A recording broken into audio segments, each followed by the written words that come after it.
Bonjour à toutes et tous et bienvenue dans Moteur sur Sport en France pour découvrir le résumé du rallye Castines Terre d'Occitanie, disputé dans le cadre bucolique du département du Lot les 3 et 4 mai derniers. C'est parti pour ce deuxième rendez-vous du championnat de France des rallyes Terre 2025. Les concurrents viennent de terminer leur tour de reconnaissance ici sur ce rallye Castines Terre d'Occitanie. Laurent Pellier, Emmanuel Gascou, Pablo Sarrazin, Sarah Rumeau, ils sont tous prêts à s'élancer à l'assaut de ce rallye qui s'annonce exceptionnel d'intensité. On va découvrir tout de suite les meilleurs moments de la première étape, c'est parti. La bagarre pour le podium sur la première manche. Le rallye Terre d'Écosse début avril fut intense. Les équipages concernés se présentent donc au Castines avec des ambitions légitimes. Toujours le même objectif, on veut se battre aux avant-postes, on veut essayer de gagner. Mais voilà, on garde aussi en tête que l'objectif principal c'est le championnat. Au moins le podium, et voilà, après la place sur le podium, je sais pas, mais au moins le podium. Le but ça va être mieux que être troisième, c'est sûr, on va essayer d'aller chercher Manu et Laurent qui sont devant, que ça roule très vite, mais il n'y a pas de raison, on a bien travaillé et on va continuer. On était en bagarre au dernier rallye, sur la première manche, une crevaison, donc on a perdu beaucoup de temps, mais non, donc l'objectif c'est le podium. Le meilleur résultat, je pense qu'on a tous envie de faire les meilleurs résultats possibles. Effectivement le podium ça serait vraiment un beau cadeau pour nous.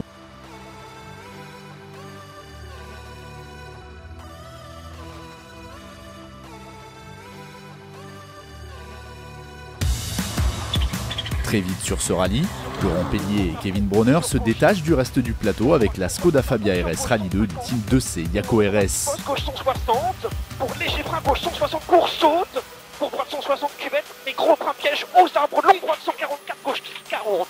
Auteur de 6 temps scratch en 6 spécial, ils concluent leur première journée avec 29,2 secondes d'avance sur leurs plus proches poursuivants et prouvent que leur victoire en Aveyron quelques semaines plus tôt n'avait rien d'un hasard. Troisième au Terre d'Écosse, troisième également sur l'asphalte au rallye Rhône-Charbonnière. Pablo Sarrazin et Yannick Roche sont en pleine bourre. Gros frein asphalte à droite de moins. À droite de moins. Au soir de la première étape, ils sont les principaux adversaires du duo Pellier-Bronner et peuvent logiquement entrevoir un nouveau podium sur la Citroën C3 Rallye 2 du Sarrazin Motorsport Iron Lynx. Emmanuel Gascou et Gilles de Turckheim sur leur Skoda Fabia RS Rallye 2 du team AMD Motorsport terminent la première journée en troisième position à un peu plus de 50 secondes de Sarrazin et de Roche. Gauche 110 cordes en fil et 100 mètres derrière, gauche 98 moins court.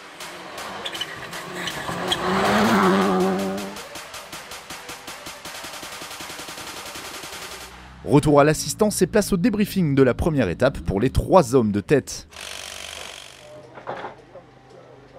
J'ai fait un petit tête à queue dans un champ et j'ai mis beaucoup de temps pour repartir. Et 200 mètres, gauche 110, gauche 110. Et voilà, au premier tour, l'osmose entre la voiture et moi, c'était pas génial. Et là, au deuxième tour, on a fait des réglages qui sont bien mieux.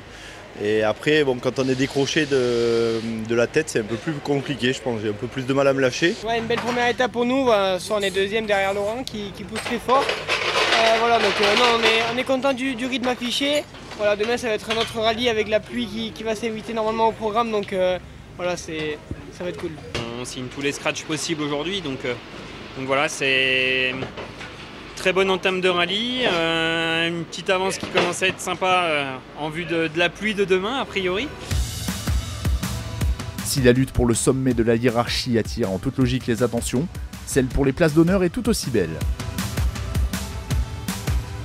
Revanchard après un Terre d'Écosse compliqué, Pierre Rag et Julien Pesanti sont 4e sur leur Fabia RS Rallye 2. Et droite à 80 mètres. Droite 140, droite 140, dans gauche 140. Droite 140, dans gauche 140. Samedi soir, il reste en lice pour le podium final à moins de 30 secondes d'Emmanuel Gascou. 2 autres Skoda de plus ancienne génération sont en embuscade pour le gain de la 5e place. Ballottage provisoirement favorable à Michael et Elodie Prévalé, qui devancent Cédric et Sabrina Rabas pour 3,3 secondes après près de 70 km parcourus. Sarah Rumeau et Julie Amblard, 4e de la première manche, sont également dans le match. Sur droite 10, pour droite et petit point court sur gauche 81. Pour gauche 8 10, pour gauche 3 100 mètres. Seulement 6 dixièmes de seconde les séparent de la Skoda frappée du numéro 6. Journée un peu compliquée pour nous, on a eu du mal à trouver de la confiance depuis le début. Donc voilà, on a pris beaucoup de retard et voilà, là maintenant on sait sur quoi travailler, ça va de mieux en mieux et on espère faire une belle boucle demain pour remonter au classement général. Ça va être la bagarre avec Sarah parce qu'on est en moins d'une seconde les deux. Donc, puis Michael qui est juste devant à 2 secondes, donc la bagarre devait être rude. Une super journée, on ne pensait pas déjà être dans le tête du classement, enfin les 5 premiers du moins. Bon, on n'a pas fait d'erreur, mais de temps en temps, l'écart au kilomètre quand même par rapport à Laurent fait une très grosse boucle, donc on est un petit peu loin, on aurait aimé être un peu plus proche. La seconde partie de la hiérarchie fait la part belle aux animateurs du trophée GT2 ITER FFSA, où les Renault Clio Rallye 3 sont légion. Michael Laubry et Gaëtan Parade assument leur statut de favoris et terminent la première journée en tête, avec 25,1 secondes d'avance sur Guillaume Tardy et Caroline Puel, auteurs de performances remarquées. Le champion de France de rallycross en titre, Steven Bossard, copiloté par Benjamin Micheli, se hisse au 3e rang.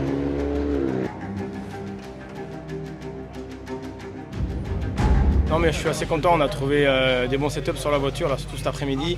Ça nous a permis d'accentuer un petit peu notre avance sur Guillaume Tardy, donc d'avoir 25 secondes d'avance, donc c'est déjà bien. Maîtrisant totalement leur sujet le lendemain, Laubry et Parade s'imposent dans ce classement mais aussi dans celui du groupe FRC3, devant Bossard et Micheli. La 3e place revient à Tardy et Puel. Pour la première et unique fois de la saison, les pilotes de la SMRC4 évoluent sur la terre à l'occasion de ce rallye. Nous, c'est notre surface favorite, on va dire, donc voilà, ça fait toujours plaisir de revenir surtout aux terres de Castines, qui est pas très loin de la maison pour moi. On a déjà fait les Castines il y a 2 ans, on avait fini 2e et 1er junior, je crois. Et donc on va essayer de répéter ça, ou peut-être mieux.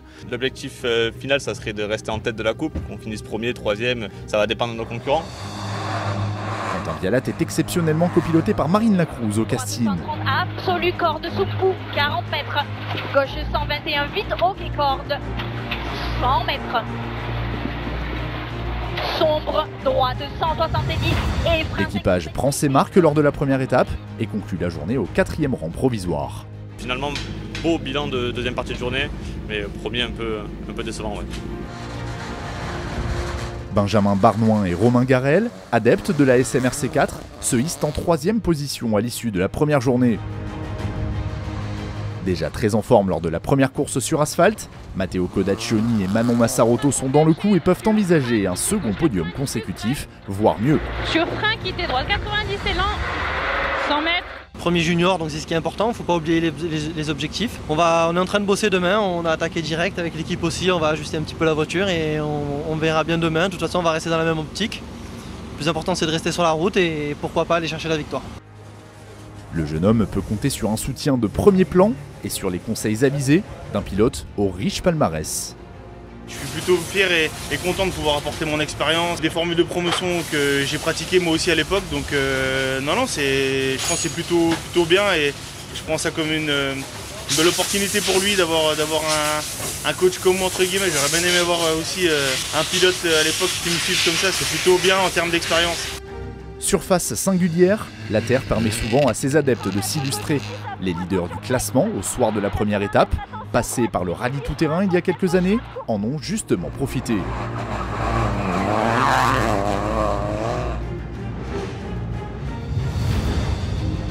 Le rallye Castines Terre d'Occitanie, c'est également le théâtre de la 2e manche de la SMRC4, la coupe de marque organisée par le groupe Stellantis. Et on est ce soir justement avec le leader à l'issue de la première étape de cette compétition, Loïc Coste. Bravo Loïc, super journée. On sait que vous avez débuté le rallye en tant que tel il y a seulement 2-3 ans en arrière. C'est une belle performance que vous avez réalisée aujourd'hui. Félicitations à vous. Ouais, c'est vrai que c'est une très bonne journée. On a essayé de gérer au mieux la mécanique pour pas avoir le même problème qu'on a eu au Lozère où on avait cassé la boîte dans la dernière spéciale l'an dernier. Maintenant, ça fait plusieurs rallyes terre où on est en tête le samedi soir, mais jamais le dimanche soir. Donc voilà, il faut essayer de faire mieux demain parce que j'ai mis le joker ce week-end, donc faut pas s'enflammer et faire n'importe quoi non plus parce qu'il y a des gros points à la clé. Alors justement, en parlant de ça, vous avez ce soir une avance de 4,5 secondes sur votre plus proche poursuivant. C'est beaucoup et pas beaucoup à la fois, en sachant que la météo pourrait venir apporter son grain de sel sur la deuxième étape de ce rallye. Comment vous allez appréhender justement cette deuxième étape, Loïc? J'adore les spéciales de demain, donc ça déjà c'est très positif, je les ai toutes déjà faites au moins une fois. Donc voilà, on va essayer de faire de notre mieux comme on l'a fait aujourd'hui, puis j'espère que ça le fera demain soir. Et on va se plonger tout de suite dans cette deuxième étape en découvrant les meilleurs moments, le résumé, et notamment pour ce qui est des pilotes de la SMRC 4. C'est parti! Crainte par tous les équipages, la pluie tombée dimanche matin ne va finalement pas bouleverser la hiérarchie. Quentin Vialat et Marine Lacruz prennent la 4e place. Benjamin Barnoin et Romain Garel terminent 3e. Matteo Codaccioni et Manon Massarotto échouent à 13,3 secondes de la première place.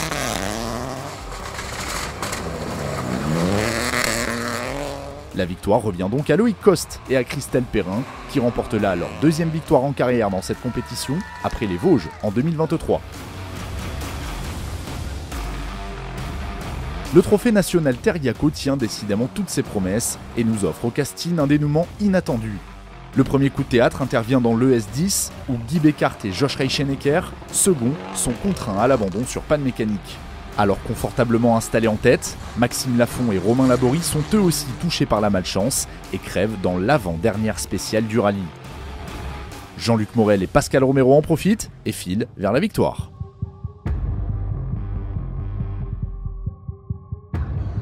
Ça va. Intéressons-nous tout de suite à l'explication finale pour le classement général du rallye. Au départ de cette deuxième étape, plusieurs équipages peuvent prétendre à une place dans le top 5 et se livrent donc une confrontation intense.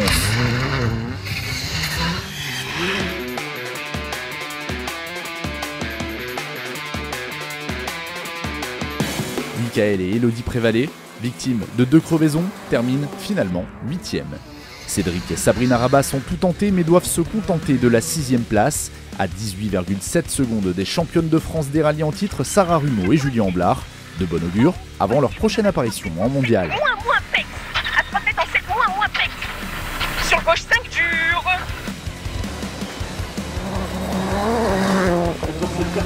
Nouvelle performance.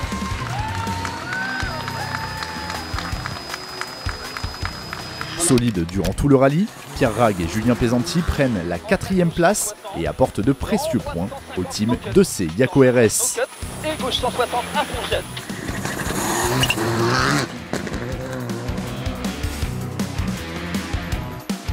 Emmanuel Gascou et Gilles de Turckheim poursuivent sur leur lancée. Deuxième du Terre d'Écosse, ils montent de nouveau sur le podium à la 3e place cette fois-ci. Attention, gauche 80 rond. Auteur du scratch dans la 7e spéciale du rallye, Pablo Sarrazin et Yannick Roche signent le meilleur résultat de leur carrière commune avec une seconde position finale. Rouge spec, 3 moins vers rouge spec, 30 mètres. Gauche 3 moins vers 9 pec, 3 moins vers 9 pec.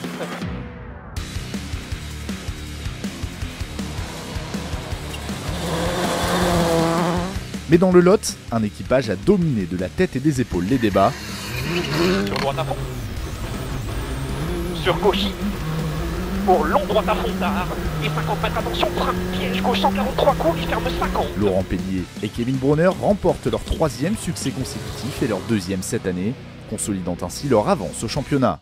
Clap de fin sur ce rallye casting Terre d'Occitanie, deuxième manche du championnat de France des rallyes TR FFSA 2025. On se trouve en compagnie de celui qui a été indétrônable tout au long de ce week-end, Laurent Pellier. 11 temps scratch en 12 spéciales. On pouvait difficilement, Laurent, rêver d'un meilleur bilan ce week-end. Ouais, effectivement, c'est la copie parfaite pour nous, pour toute l'équipe du team de Yako RS. Tu l'as dit, on signe quasiment tous les scratchs, on s'est vraiment régalé en plus dans la voiture, on a vraiment passé un step et compris certaines choses. On ne va pas se mentir, Laurent, vous êtes venu cette saison sur le championnat de France des rallyes TR FFSA pour un objectif, le titre. Pour l'instant, ça fait 2 rallyes, 2 victoires et on voit mal, très honnêtement, qui pourrait venir enrayer cette machine.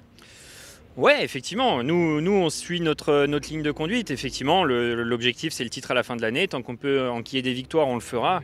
Après, on n'est pas à l'abri d'une boulette, une crevaison, un tête à queue ou quoi. On se retrouve vite relégué. Les écarts sont quand même réduit dans l'ensemble. Donc voilà, je pense qu'il ne faut pas s'endormir. Les rallyes vont aussi se complexifier avec la Corse qui arrive, le Terre de Lozère, le Découverte qui est nouveau. Donc voilà, en tout cas, on prend ces gros points d'entrée. Ouais. La saison sera longue et intense. Il va rester encore 5 manches sur ce championnat de France des rallyes Terre FFSA 2025. Vous les suivrez bien sûr dans Moteur sur Sport en France. Le prochain rendez-vous, ça sera les 30 et 31 mai prochains sur l'île de Beauté pour le rallye Terre d'Aléria. Salut à tous!